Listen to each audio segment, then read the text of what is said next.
In politics tonight, this is one that I have felt a lot of different ways about all at once.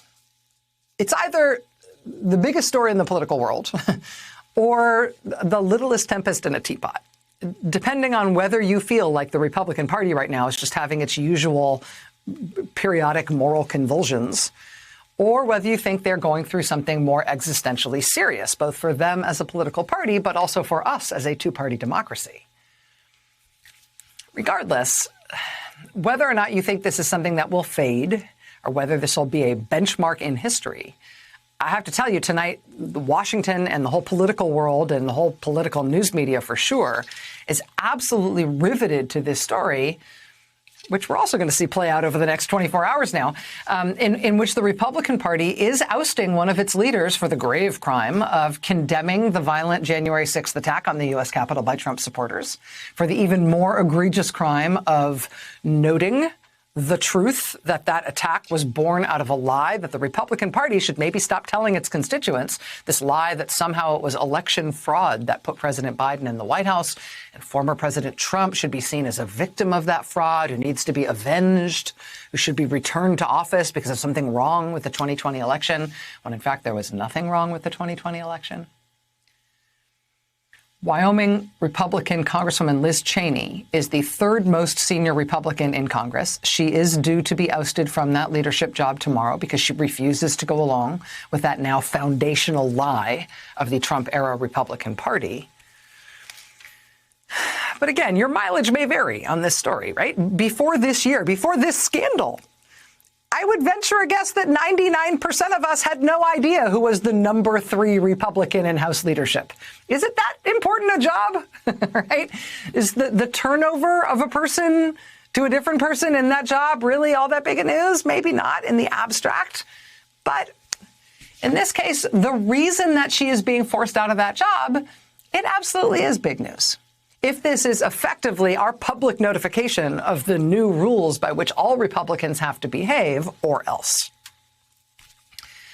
Well, that's a story that we've been following as it has been brewing for more than a week now. And now tonight, on the eve of what's expected to be her ouster from the House leadership, tonight, just within this last hour, in advance of that vote to throw her out of her leadership job tomorrow morning, Liz Cheney got up on the House floor within this past hour and had something to say. She had this to say about her party leadership's devotion to a defeated and disgraced president.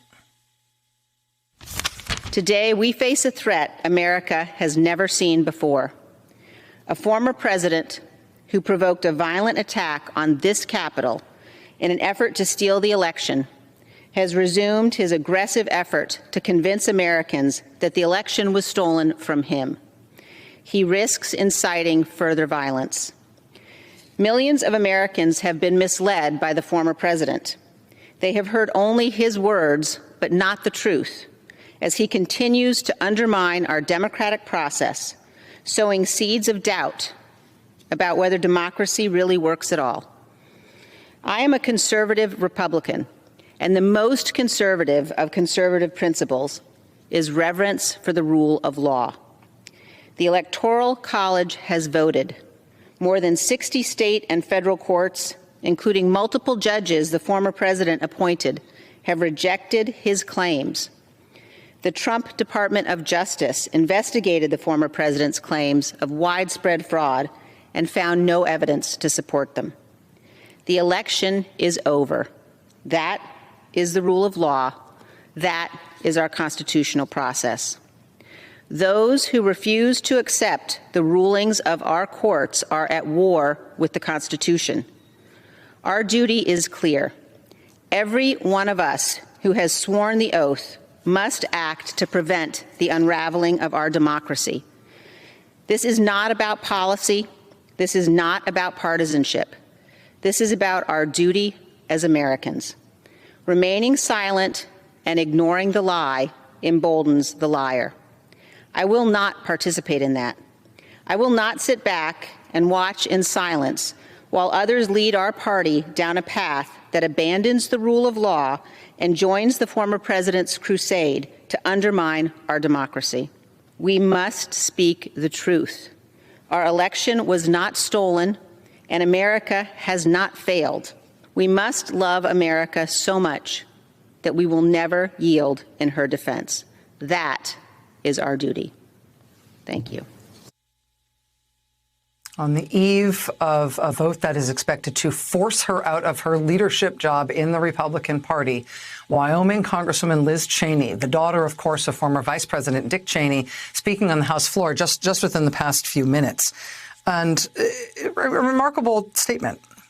A threat, we face a threat America has never seen before, a former president who provoked a violent attack on this Capitol in an effort to steal the election has resumed his aggressive effort to convince Americans the election was stolen from him. He risks inciting further violence, she says. Millions of Americans have been misled by the former president. He continues to undermine our democratic process, sowing seeds of doubt about whether democracy really works at all. The election is over. That's the rule of law. That is our constitutional process. She describes the more than 60 state and federal courts, including multiple judges the former president appointed, have rejected his claims. That is the rule of law. That is our constitutional process. Those who refuse to accept the rulings of our court are at war with the Constitution. This is not about policy. This is not about partisanship.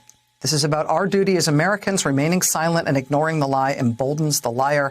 I will not sit back and watch in silence while others lead our party down a path that abandons the rule of law and joins the former president's crusade to undermine our democracy.